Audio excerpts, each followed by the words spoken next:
রাজনীতির জন্য বিচারপতি হলে অযোগ্য লোক বিচারপতি হয়ে যায়, সেটা দেশের স্বার্থে বিচারকের স্বার্থে আমরা চাই না। প্রিয় সাংবাদিক বন্ধুরা, আমাদের সুপ্রিম কোর্ট আইন সমিতির বিজ্ঞ সদস্য মঞ্চে উপবিষ্ট সুপ্রিম কোর্ট আইন সমিতির কার্যকরী মহলের নেতৃবৃন্দ, আমরা একটা গুরুত্বপূর্ণ ইস্যু নিয়ে কথা বলতে চাই, দাবি জানাতে চাই, এবং সেটা সাংবাদিক মাধ্যম আপনার মাধ্যমে সরকার, মাননীয় রাষ্ট্রপতি, মাননীয় প্রধান বিচারপতি এবং দেশবাসীর জানাচ্ছি।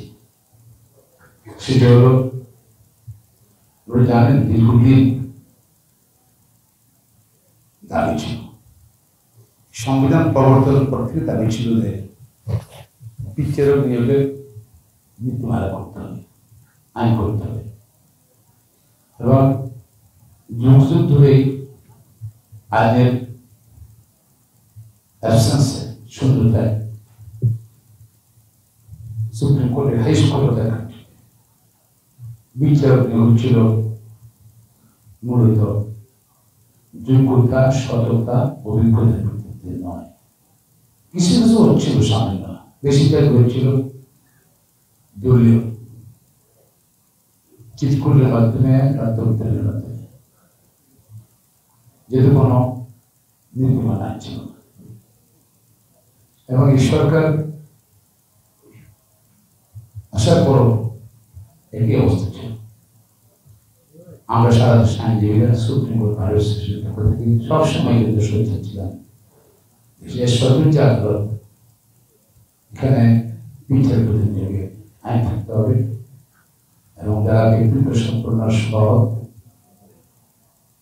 মেধা সম্পূর্ণ, তারা এখানকার বিচার হওয়া উচিত। কারণ নিম্ন আদালত বিচার নিয়োগের জন্য মেধা সম্পূর্ণ ব্যক্তি খুঁজে বের করা হয়। সেখানে যারা থার্ড ডিভিশন পায় তারা পিসিএস পরীক্ষা অংশগ্রহণ করতেই পারে না। আর ওদের আপিল, ওদের ভবিষ্যতের জুডিশিয়াল বোর্ড আবার রাজ হাজবেন্ড রিভিউ করে বা এখানে আসে, আবার কনস্টিটিউশনাল কোর্ট আছে জুডিশিয়াল রিভিউ, এখানে উচ্চ আদালতে এটা কোনো দেখা হয় না। কেউ যদি থার্ড ডিভিশন হয়ে থাকে, যদি তারও বিচার নিয়োগের কোনো কথা ছিল না, হয়েছে অনেক, কিন্তু আমাদের ভালো যাদব ছিলাম না, ন্যায় প্রতিষ্ঠা হচ্ছিল না। এই সরকার অভিনন্দন জানায়, ধন্যবাদ জানাই সরকারকে, আইনজীবীর পক্ষ থেকে তারা আলোচনা করে একটা উদ্যোগ নিয়েছে আইন করার জন্য, এবং সেই আইনটা তারা করেছে।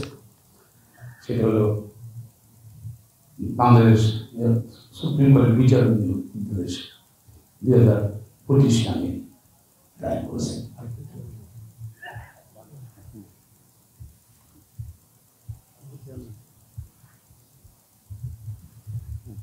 এবং সেই আমরা কিন্তু আমাদের সঙ্গে কনসাল্ট করেছিলাম, আমরা অবশ্যই বার কাউন্সিলের সঙ্গে ছিল, আমরা সুপ্রিম কোর্টের সঙ্গে কনসাল্ট করেছিল, আমরা সাজেশন দিয়েছি, আমাদের অবস্থানটা স্পষ্ট করেছি। কিন্তু হঠাৎ করে আলোচনা বহুমুখী হবে, সরকার যে আইনটা করলো, আইন করার জন্য ধন্যবাদ, অভিনন্দন এই সরকারকে, কিন্তু আইনটা একটু ডিফেক্টিভ, ত্রুটিপূর্ণ হয়ে গেছে। এই সরকারটা কিন্তু বর্তমান যে অন্তরীণ সরকার, অসিনিয়র সরকার, সেটা বৈষম্য বিরোধী সরকার। দেশে চাকরি করতে হলে সব খাতে বৈষম্য সৃষ্টি হতে কিন্তু কোনো ছাত্র জনতার গণঅভ্যুত্থান হয়েছিল, এবং এক্সট্রাঅর্ডিনারি সিচুয়েশনে অন্তরীণ সরকারের প্রধান হয়েছে। এটাকে কিন্তু সাধারণ ভাষা মান করে বৈষম্য বিরোধী সরকার। এবং আমরা আশা করছিলাম যে এটা ন্যায়ভিত্তিক সুন্দর আইন হবে, কিন্তু অত্যন্ত দুঃখজনক আমরা হতবাক হয়ে গেছি। এই আইনটা বৈষম্যমূলক আইন করেছে আমাদের বৈষম্য সরকার। যেমন ধরেন তারা এখানে আলোচনা চলছিল যে সুপ্রিম কোর্ট, তো এখানে সুপ্রিম কোর্টের আইনজীবীদের বার কাউন্সিল থেকে প্রতিনিধি থাকা উচিত। কারণ এখন দেখা গেছে অনেকেই কিন্তু কোর্টে আসেনি গত 10-15 বছর, বা মামলা করেনি অনেকে, যেটা বিচার করতে পেরে গেছে। এটা কায়েম মনে হয়। সেই জন্য আমরা বলছিলাম যে সুপ্রিম কোর্ট বার অ্যাসোসিয়েশন বা বার কাউন্সিলকে যদি ইনভলভ করা হয়, তাহলে আমরা দেখাতে পারবো যে সে কি রিয়েলি প্র্যাকটিস করে কিনা। এবং সেটাই আলোচনা চলে যাবে। হঠাৎ করে আইনটা হলো, আইনটা কিন্তু এর আগে আপনারা জানেন বিচারকরা কিন্তু একটা দাবি জানিয়েছিল, জানেন কীভাবে তারা প্রধান কর্মচারী তারা প্রধান বিচারপতিদের দাবি জানিয়েছে তাদের 70% যা জানাতে হবে। তারা অ্যাসিস্ট্যান্ট কীভাবে করে, তাদের সিবিএ নাকি তারা চাকরি কর্মচারী। তো এটাই এখন সেটা আমরা প্রতিবাদ করছি কিন্তু আইন করার সময় দেখা গেল ঠিকই তাদের বক্তব্য সঠিক। সেখানে সচিবালয়ে আইন মন্ত্রণালয়ে যে আমলা যারা তারা ডিবেট করলো, এখানে আইনটা করলো, সেখানে আইনজীবীদের কোনো প্রতিনিধি রাখা হয়নি। পাশাপাশি বিচারকদের একজন প্রতিনিধি আছেন, তিনি বিচারক থেকে নিয়োজিত হাইকোর্টের দুঃস্থ বিচারপতি। হাইকোর্টের বিচার কর্মবিভাগ হতে নিযুক্ত হাইকোর্ট বিভাগের কর্মে প্রবীণ বিচারক। সো কি করলেন আপনারা তো ওদের প্রতিনিধি রাখলেন, আর মেজরিটি জাজ হয় সুপ্রিম কোর্ট থেকে, লয়ার থেকে, সুপ্রিম কোর্ট বা বার কাউন্সিলের কোনো প্রতিনিধি রাখলেন না। তা আমরা এটা গভীর প্রতিবাদ জানাচ্ছি আনুষ্ঠানিকভাবে। এটা বৈষম্য বিরোধী সরকার দীর্ঘদিনের দাবি আইন করে বিচারক সেটা বৈষম্যমূলক আইন করবে, এটা একটা নয়। এই জন্য এটা শুধু আমাদের নয়, দলমত বিশেষে সমগ্র আইনজীবীদের কিন্তু অস্বস্তিতে যাচ্ছে এবং তারা কিন্তু স্বাভাবিক মেনে নিতে পারছে না। সেটা পরিপ্রেক্ষিতে আমরা সুপ্রিম কোর্ট থেকে প্রতিবাদ জানাচ্ছি। পাশাপাশি এই আইন সংশোধন করে, এই সংশোধন করে আইনজীবীদের প্রতিনিধি রাখা হয় এবং দাবি জানাচ্ছি। এছাড়াও সম্প্রতি আমরা সুপ্রিম কোর্ট কি দেখছি, সুপ্রিম কোর্টে কিন্তু এখন কোর্টের অভাব, বিচারের অভাব, এবং ক্রিমিনাল মোশন কোর্ট বলেন, সিভিল মোশন কোর্ট বলেন, রিট মোশন কোর্ট বলেন, কিন্তু নটে না, এতে কিন্তু মামলা স্তূপ হয়ে যাচ্ছে এবং একটা মামলা কোনো সেখানে হিল করতে 3 সপ্তাহ 4 সপ্তাহ ওয়েট করতে হচ্ছে, এবং 6 সপ্তাহ ওয়েট করতে হচ্ছে। এতে কি হলো, এতে আপনার মানুষ ন্যায় বিচার থেকে বঞ্চিত হচ্ছে। পাশাপাশি যেহেতু মানে ডিমান্ড বেশি, এখন যে কর্মচারীদের বিরুদ্ধে কিন্তু একটু অন্য প্রবণতা, খারাপ প্রবণতা বেড়ে গেছে, দুর্নীতি করার প্রবণতা বেড়ে গেছে। এখন আবার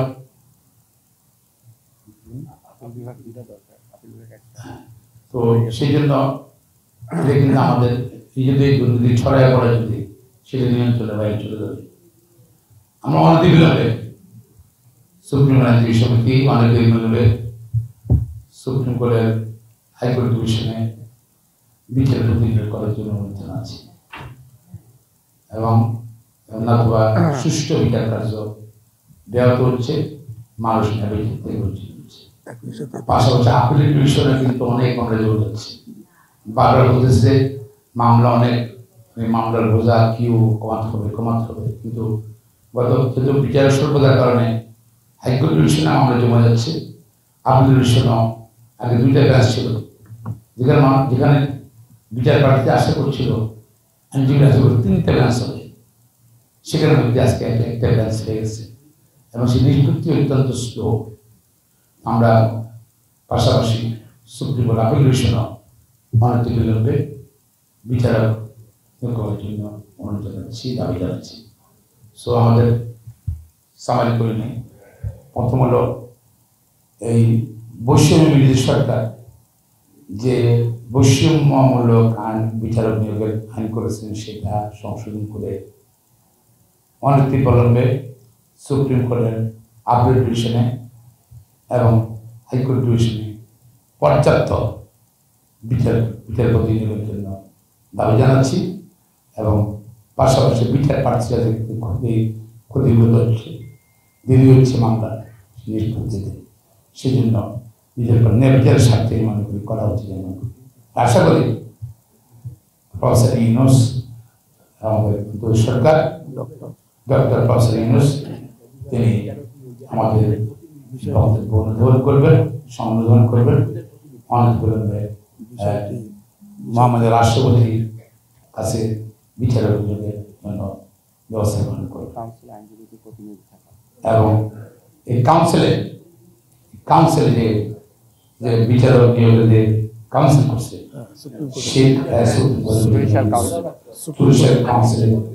আইনজীবীদের প্রতি থাকা নিশ্চিত করতে হবে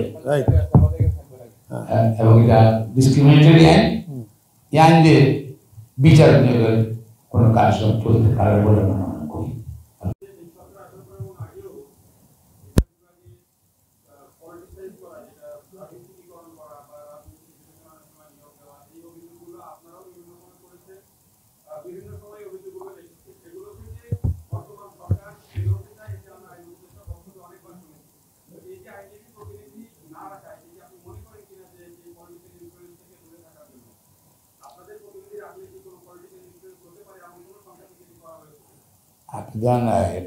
রাষ্ট্র তো রাষ্ট্র যে পরিচালনা করে আইন উপদেষ্টা বা প্রধান উপদেষ্টা, সেটাকে রাজনীতির বাইরে, এটা তো রাজনীতির অংশ, সংবিধানের অংশ। আর আমরা সবসময় বলি দলীয় বিবেচনায় নয়, দলীয় বিবেচনায় রাজনীতি বিবেচনায় কোনো বিচারপতি নিয়োগ করার দরকার নয়। শুধু সৎ মেধা সম্পন্ন ব্যক্তি সম্পন্নরা বিচারপতি নিয়োগ করার জন্য সরকারকে জানাচ্ছি। আপনার সঙ্গে আমরা একমত, আমরা দ্বিমত করছি না।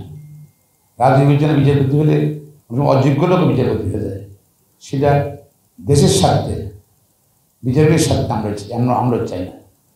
তবে আবার বলতে চাই, দেশে গণতন্ত্র বলেন, আইন শাসন বলেন, মানবাধিকার বলেন, ন্যায় বিচার বলেন, সবকে নিশ্চিত করতে হলে শক্তিশালী সুপ্রিম কোর্ট, শক্তিশালী বিচার ব্যবস্থার কোনো বিকল্প নাই। ধন্যবাদ।